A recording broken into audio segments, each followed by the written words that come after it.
What a way to finish. Here's the game winner from that Suns-Spurs game. Oh, Lord. I mean, bucket. You know what look it at is. that. 1-point game, 11 seconds around the clock. Can't get to And him. of course, Didn't even see him. who can? He's like John Cena. Even though he's 7'5". 7'5" John Cena. 7'5" John 7'5" Cena, you John still Cena, can't yeah. see me. Would you have doubled Wemby there, Coach? Yeah. Yeah. Yeah, but Honestly, like as a coach, I don't like to get into the second guessing of why a coach did stuff like that. Personally, yeah, if it was me, heck yeah. yeah. Because he can get a shot off.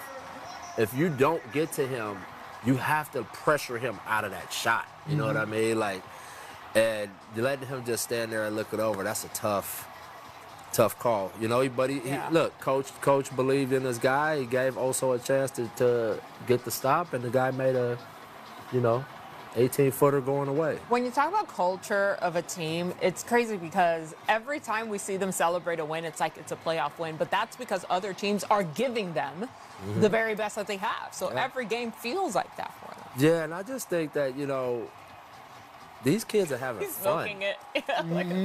Hey. Yeah, they're young. As you should. You should have fun when you're doing that, and it's okay to celebrate victory. No one's left. Packed house still. That's San Antonio. Colt. I mean, facts. Yeah. The Colt's real. It's like fun. I might join. Listen, I suffered. It's cute. No, that place is rocking. What is it, the Riverwalk? Yep. Been there a few times. Yep. Oh, man, I played too many series in that city. Good The God. Jackals. What about the Jackals? Look, see what I'm saying? So, here, I'm pulling that trigger. Like, so, I wish we could back it up. I'm telling these guys to back it up. We can't back it up. It's on our feet, Coach. Because they already had a guy sitting in no man's land, right? They left. Yeah, you might as well send him. You left the guy, the furthest guy away, and you stood him at the nail. A 6-foot guy standing at the nail, it doesn't impact Wemby. You run him full speed into Wemby's body, and you put 2 guys on him, and now that's going to generate something. And maybe they even run out the clock because they got to swing it to that guy.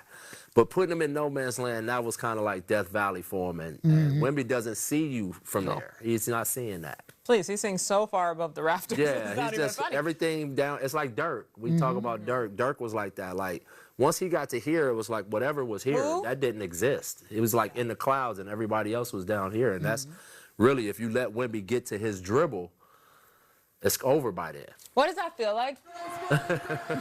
I wish I could tell you. If I'm giving you a righty hook, I don't see him.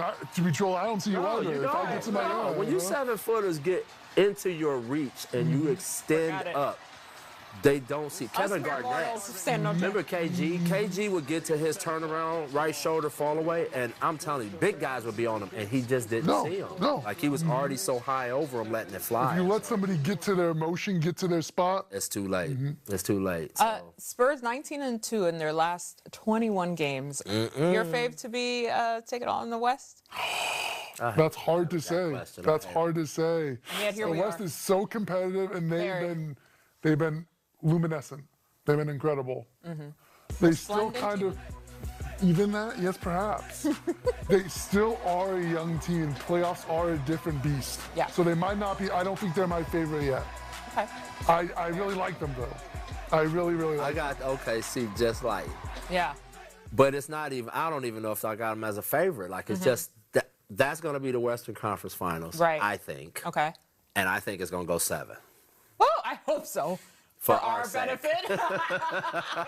For our sake, can we see them go 7? Yeah. But I do think that'll be the Western Conference Final, and I do think it will be just an awesome series. Because I wanted to have Denver in that mix, but Denver just seems like they're kind of wavering right now and not putting together the consistency that you need to go into the playoffs with. But they're champions, so I don't want to count them out. But these two teams are head and shoulders regular season better than everybody else. I agree with that. Denver was my pick at the beginning, Yeah. you know, to come out of the Western Conference. And I'm a little unnerved by what I'm seeing from them right now. Like, I think they had a game in Memphis where they should, last night. They had to get that. That's a game you got to win. That's the trap. Remember I said trap game? Trap game. Yeah. Coaches know that listen, Adelman was probably like, oh, this is the worst game ever. Guys, they in Memphis, playing against Here we go team. again. They don't know half the guys' names on the team. They're ready to get home. They just like, and Memphis game. So they handled their business. That's a professional win.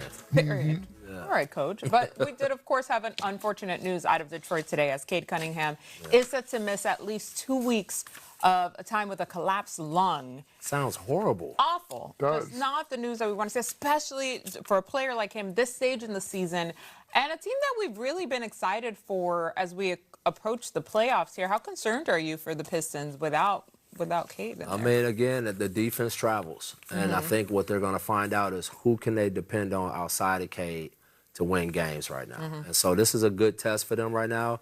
If they can sustain and just keep Boston at bay, you know, because Boston is looking really good right now, and they're 3.5 back. The Pistons want to hold on to that home court advantage, you know, because if you get to the Eastern Conference Finals and you're playing Boston, you don't want to be there 4 times. And so, you know, they just got to keep taking care of their business right now while Cade is out. And they've, like I said, they got things that they've built, habits that they've built that can carry them through this, and they can win some games. And like I said, you're going to see different people, Tobias Harris, Karis LeVert, guys like that. How do they help this team offensively? How can they go to other guys instead of Cade and take some of that weight off of him? And so I think they'll be okay, you know, during this short stretch. It sounds worse than it is, though. When you said collapsed lung, I was like, oh, my God, Cade's out. He's out forever. Well, yes, when you say collapse thing, you need to live. It sounds much worse than it is. A lot worse than it is. So it's not bad. No, but 2 weeks, when you hear 2 weeks, that's like, whew.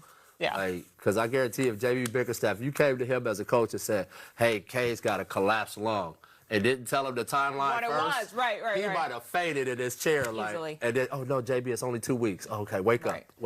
Lead with the time. Lead with the time.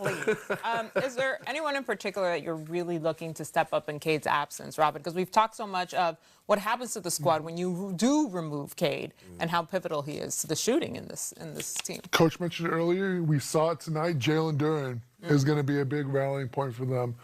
Coach mentioned Karis LeVert. That's going to be big. But when you have a #1 seed like this, you're going to get guys kind of coming out of the weeds because it's the way you construct your roster. Paul Reed had an excellent game for them. Always ready. And those are the kind of guys, you know, it might not happen every single game for them, where I think he had 17, but you're going to get contributions from every guy on the team because you can't replace a guy like Cade Cunningham just with one player. That's not going to happen. Yeah, and they built a culture and an identity, and their roster fits all of that, right? So no matter who's out, they keep recycling with tough, athletic, you know, self-aware guys who know their role, who knows their job. And so they don't really miss a beat from that standpoint. We're going to see when they play against somebody who has real scoring talent, can they weather that, and will they be able to put up enough points in those type of games? Tonight, I don't think we could put Washington in that category right now. We talk so often about the #1 options, and we saw it earlier this week with the Knicks and Josh Hart getting his ability. He's like, well, Brunson was out. But to that end, sometimes an absence from a key guy like this, like Cade Cunningham, can be a good thing for a team when the other guys get reps and can really show what they have to offer. That could be the case here for Detroit, Coach. Yeah, I do. I think so, because they really do need to find, is it Sasser? Is it Jenkins? You know, who's that other guy that can go by you off the bounce? We know LeVert has proven that he can score in playoff games. Tobias Harris has proven that he's steady.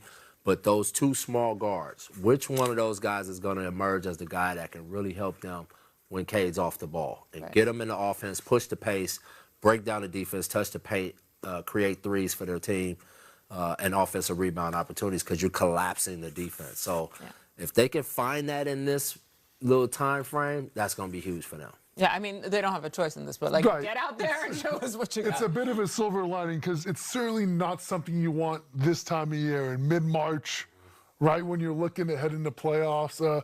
It's a little nerve-wracking. You know, Coach said he wasn't too nervous for them earlier. I'm a little nervous because the Eastern Conference is heating up. The Celtics, they're starting to reveal who they are. You got teams like Atlanta, Charlotte, who might be first-round matchups for Detroit. Yeah. A nerve-wracking time for them, I think. Yeah, but Coach, just because you've been there, how did you navigate when your best player is out and not available? By committee. And you really you shift your focus just a little bit towards the guys that you know can get it done. So like a Duran, you can tell JB made a conscious effort to say, okay, we got to get him more touches in this game. And so you just get into your pecking order of who's the next guy that can generate it. Right. Really, the real thing is what you're trying to find is who can draw two people. Right? Ultimately, that's the name of the game is if you don't help, I can score. And if you do help, I'm drawing two and I'm making my teammates better. Right. And so I think Duran is that guy, that next guy for them that can do that. But again, those small guards, getting into the paint, drawing defense, even though they're not superstars, if they can get by their guy and pull people, all of a sudden their talent goes up, their importance goes up because they're creating offense when Cade is off the ball. Yeah, it's knowing the assignment and then restructuring it to make it fit now. Cade comes back in, boom, you're ready to go. Of course, we're trying to go to a live look, but you know what happened. Mitch Johnson called a damn timeout. Timeout. They went